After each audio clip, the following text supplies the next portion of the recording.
Rebel News has obtained the Liberal government's communications strategy to sell their latest gun grab, Bill C-21, and it's exactly what firearms owners expected. We were the last people the government was ever planning on speaking to, and I have the documents today to prove it. We're introducing legislation to implement a national freeze on handgun ownership. What this means is that it will no longer be possible to buy, sell, transfer, or import handguns anywhere in Canada. In other words, we're capping the market for handguns.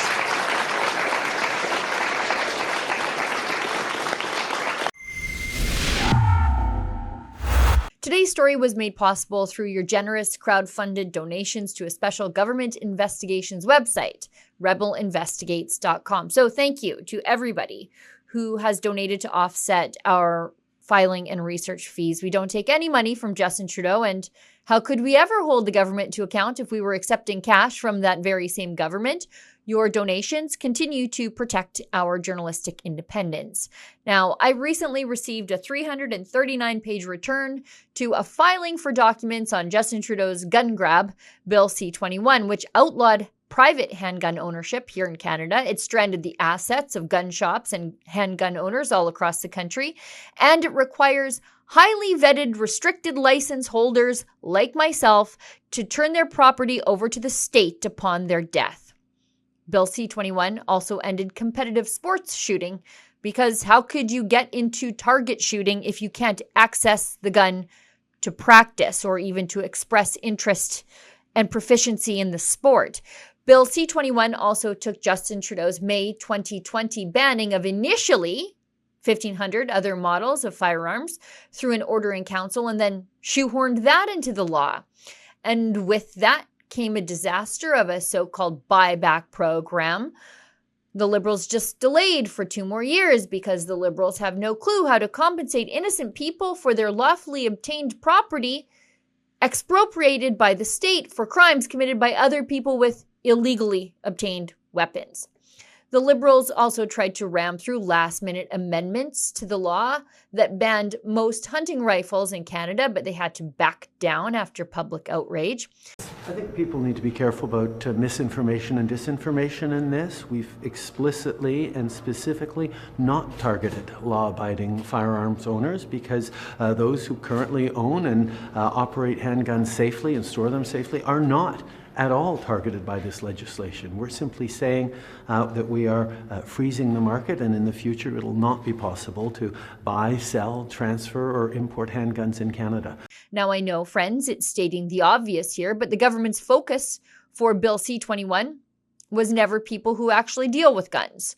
Law enforcement wasn't even the first group the government was focusing on communicating with, even though the government has claimed that grabbing upwards of 2,000 different models of Canadian long guns and then completely banning handguns from completely innocent people was all to curb gun crime.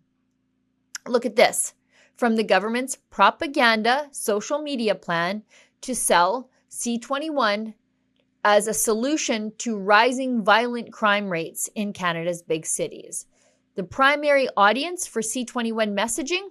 Not me, not you if you're a gun owner. Social media content plan from the Department of Public Safety.